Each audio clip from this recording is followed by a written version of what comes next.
आज मैं आपको पुराना एलईडी बल्ब जो है वो एक बच्चों वाली कच्ची पेंसिल से ना ठीक करना सिखाऊंगी और बहुत मिनटों में, कोई कागज की जरूरत नहीं, कुछ भी नहीं। और जो बल्ब है ना वो फौरन से जल पड़ेगा और पैसे भी बच जाएंगे और हजारों की बचत होगी आपकी। और इसके बाद ये मेजरमेंट मशीन है, इसका हम जो है क्या है करने वाले हैं, इसके ऊपर मैंने ग्लासेस क्यों रखे हैं, ये सारा कुछ आपको वीडियो में बताऊंगी। बहुत यूजफुल वीडियो है, जरूर देखिएगा, पूरी देखिएगा, फुल वॉच कीजिएगा। यहाँ पर मैंने कॉकरोचेस, चींटियां, चूहे, मक्खी, मच्छर को जो है ना भगाने के लिए एक रेमेडी रेडी की है। और ये किसमें मैंने जो है वो रुई या टिश्यू पेपर डिप किया है, ये वीडियो में आपको पता चलेगा। इसके अलावा सफरी बैग में ढेर सारी मिट्टी, कीचड़, पता नहीं क्या कुछ लगता है बारिश के दिनों में, तो हम उसको एक टेप के जरिए साफ करेंगे कैसे, तो ये भी आगे चल के बताऊंगी। माचिस को मैंने पानी में क्यों भिगोया है या माचिस पानी में कैसे भीग गई, तो ये भी आपको राज सिखाएंगे सारे वीडियो में। आज की वीडियो बहुत मजेदार होने वाली, फुल वॉच कीजिएगा। बिस्मिल्लाहिर्रहमानिर्रहीम, अस्सलाम वालेकुम, क्या हाल चल है, होपफुली ठीक ठाक होंगे। बढ़ते हैं टिप नंबर 1 की तरफ। यहाँ पर मेरे पास एक मेजरमेंट मशीन है और ये मेजरमेंट मशीन जो है ना बहुत देर से मेरे पास है, लेकिन उसके लिए मैं एक काम करती हूँ, आप भी ये काम कर सकते हैं। इस पे अक्सर हम मुख्तलिफ किस्म की चीज़ें जो है वजन करते हैं, खाने वगैरह, जो भी हमें चीज़ें वजन करनी हो ना उसकी मेजरमेंट यहाँ पे हो जाती है, लेकिन इस्तेमाल करते करते ना ये अक्सर ख़राब होने लगती है।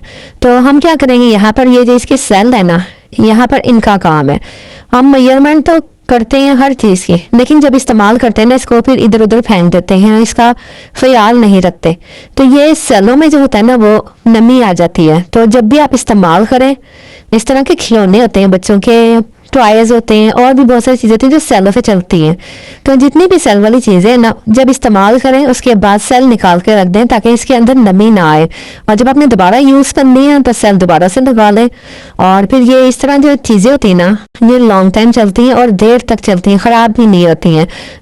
इसी तरह घड़ी के सेल होते हैं, घड़ी के सेल जो होते हैं वो भी इसी वजह से ख़राब हो जाते हैं क्योंकि उनमें नमी आ जाती है। उसका तो नहीं हम निकाल सकते, लेकिन जो चीज़ें हम रोज़ाना के बेस पे हम इस्तेमाल करते हैं और कभी कभार इस्तेमाल होती हैं तो उनके सेल निकाल के रखेंगे तो ये फिर लॉन्ग टाइम चलेंगी। होपफुली आपको टिप अच्छी लगी होगी, तो लेकिन ये है बहुत फ़ायदे की। इसके बाद इसे किसी शापर में महफूज करके रखें ताकि धूल मिट्टी से महफूज रहे। अक्सर औकात क्या होता है कि हमारी माचिस पानी में गिर जाती है या फिर पानी इसके ऊपर गिर जाता है और हमारी जो माचिस की तीलियां हैं वो गीली हो जाती हैं। तो जब भी आप रोटियां पकाएं, तवा रखें और वो गर्म हो जाए तो इसको चारों साइडों से ना इसको हीट अप करें। हीट अप करने से ये ड्राई हो जाएगी, और अगर पूरी की पूरी माचिस की तीलियां भी गीली हो गई हैं तो फिर आपने इसको खोल लेना है। इसको खोल के ना हल्की जैसे कि आंच पे ना बिल्कुल इसकी जो तीलियां बाहर निकाल दें और बाहर निकाल के इसको खुश्क कर लें और नीचे से चूल्हा बंद कर दें। जितनी देर वो गर्म रहेगा ना उतनी देर में ये माचिस की तीलियां भी खुश्क हो जाएंगी।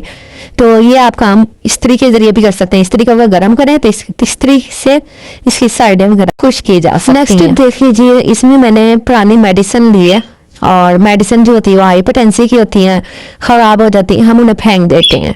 तो फेंकना नहीं है, आज के बाद क्या करना है, अगर आप डिस्प्लिन है वो भी ले सकते हैं, पैनाडोल है वो भी ले सकते हैं, या जो भी आपके पास एक्सपायरी डेट की मेडिसिन पड़ी है वो हाइपरटेंसी की होती हैं और वो एक किस्म की जानलेवा हो जाती हैं किसी भी शख्स के लिए, किसी भी जानवर के लिए। तो हम क्या करेंगे, हम उसको बारीक सा पाउडर बना लेंगे। अपने जहाँ पे भी कॉकरोचेस वगैरह आते हैं और चींटियाँ आती हैं तो ये हमें बहुत ज़्यादा तंग करती हैं, तो इसके लिए हम एक रेमेडी रेडी करेंगे। तो इनको कूट लेना है, पाउडर बना लेना है। पाउडर बनाने के बाद जो घर में चाय होती है अक्सर या तो बच जाती है या फिर थोड़ी बहुत ख़राब हो जाती है, तो वो चाय को फेंकना नहीं है, उसमें छान देना आपने, क्योंकि जो पत्ती होती है ना वो कॉकरोचेस के लिए अट्रैक्टिव होती है। जो ज़मीनी कीड़े मकोड़े होते हैं इसमें चीनी होती है, पत्ती होती है, वो अपनी तरफ खुशबू खींचती है और चीनी जो होती है वो उनको मजबूर करती है उसके करीब जाने पे। तो हमने इस चाय के अंदर ये गोलियां भी शामिल कर दी हैं और ये टिश्यू पेपर के टुकड़े ले लें या फिर कॉटन आपके घर में है तो वो लेने, उसके छोटे छोटे पीस बना के ना तो वो आपने इधर उधर रख देने हैं किचन में, कैबिनेट वगैरह के नीचे, या फिर जहाँ जहाँ आपको लगता है कि खन खजूरे, छिपकलियाँ वगैरह फिर रही है ना ज़मीन पे, तो वहाँ पे ये रख दें। जितने भी ज़मीनी कीड़े मकोड़े हैं ना वो पास नहीं आएंगे, और अगर पास भी आएंगे तो वो इसे चूस के ना बेहोशी की हालत में चल जाएंगे, आगे नहीं बढ़ पाएंगे, तो वहीं पे इनका खात्मा हो जाएगा। होपफुली आपको जो टिप्स है ना वो पसंद आ रही होंगी। चैनल पे नए हैं तो चैनल को सब्सक्राइब कर लें और बेल आइकन ज़रूर प्रेस कर लें। चलो जी फटाफट से बढ़ती हूँ नेक्स्ट टिप की तरफ। यहाँ पर मैंने बल्ब लिया है ख़राब वाला, उसको कच्ची पेंसिल से सही करना है, लेकिन पहले चेक करना है उसी होल्डर में कि कौन सा बल्ब सही है। ये देखें इसमें करंट आ रहा है जबकि इसमें करंट नहीं आ रहा। इसकी हमने ऊपर वाला जो है ना कवर वो उतार लेना है।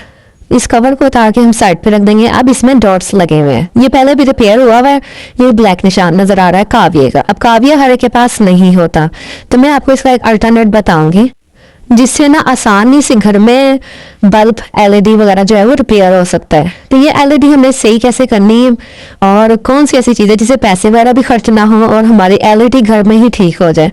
अब ये देखिए यहाँ पे लगाया है, ये काम नहीं कर रही है। अब यहाँ पर मैंने ली है एक तार 329 की, ये आपको घर में भी अपनी मिल जाएगी, नहीं तो किसी जो होते हैं ना बिजली वाले उनसे छोटी सी ले आइएगा, फ्री में मिल जाएगी। तब आपने इसकी कीमती सी बना लेनी है और इसके सारे जो है ना डॉट्स उनको चेक करना है।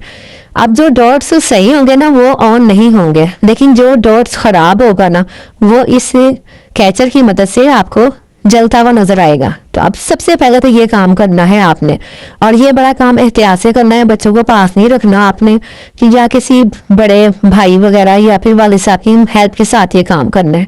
तो अब ये देखिए यहाँ पे हमने इसको होल्डर में लगाया हुआ है और पीछे से ये कनेक्शन ऑन है, तो ये देखें जल गया, इसका मतलब ये वाला खराब है। ये देखें ये ऑन ऑफ हो रहा है, तो ये वाला हिस्सा खराब है। अब हम यहाँ पर एक लेंगे टेस्टर या कोई नोकदार चीज लेंगे, ये पत्रियां लगी होती है ना, तो ये जो खराब वाली पतरी इसे हम निकाल देंगे, तो बस ये जगह हो जाएगी खाली।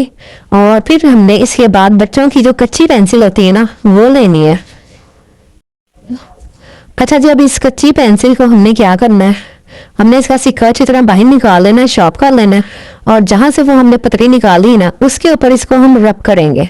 तो ये देखें अब ये काम बस थोड़ा सा ही रह गया हमारा। इसके बाद हमने इस कच्ची पेंसिल के जरिए हम इसको यहाँ पे रब करने लगे हैं। रब करते करते ना इसमें आ जाएगा पाउडर सा, तो वो पाउडर आपने बीच में इकट्ठा करते जाना है। तो इसके बाद फिर हम नेक्स्ट चीज जो हम लेनी है वो है एल्फी। एल्फी का छोटा सा ड्रॉप आपने इसके ऊपर डालना है और इसको 2-3 सेकंड के ना इसको बस छोड़ देना ताकि ये ड्राई हो जाए।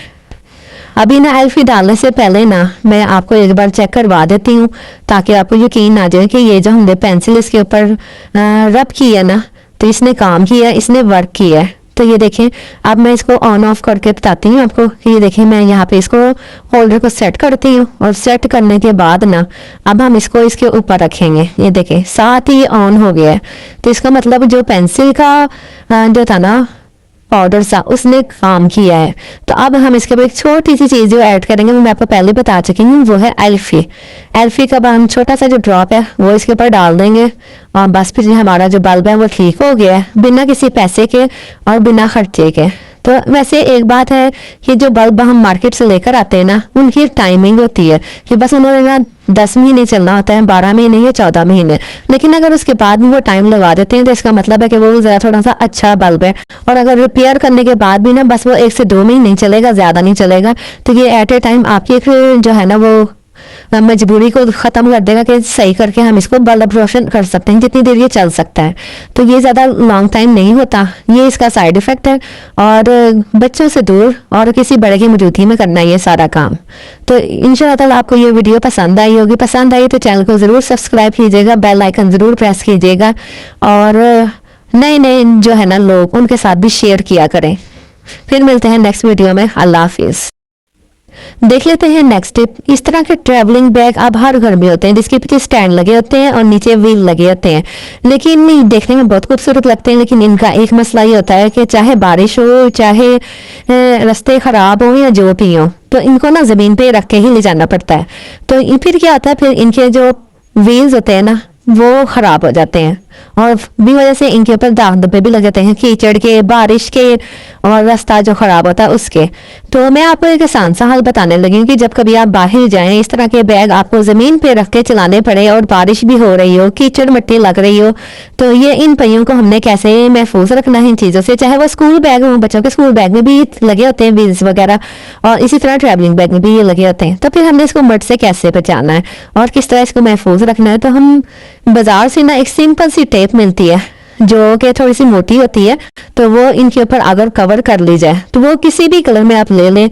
जो स्कॉच टेप है ना वो बारीक होती है, वो मत लगाइएगा। इस तरह की जो मोटी टेप होती है ना ये इसकी वजह से महफूज रहेंगे। आप इसके 2-2, 3-3 बार भी ना इसको लपेट सकते हैं। मतलब मैंने तो सिंगल लपेटी है ना, आप इसे 2-3 बार लपेट दें और इस तरह ये जो व्हील है ना रगड़ खाने से भी महफूज रहेंगे और मट्टी वगैरह मड वगैरह बिल्कुल भी नहीं लगेगी। तो बस आप ये देखने कितना मतलब छोटा सा काम है, लेकिन आपके बड़े से और महंगे से बैग को ना ये मट्टी से ही बचा लेगा, कीचड़ से भी बचा लेगा। तो होपफुली आपको ये आइडिया पसंद आया होगा। चैनल पे नए हैं तो चैनल को जरूर सब्सक्राइब कीजिएगा और बेल आइकन भी जरूर प्रेस कीजिएगा।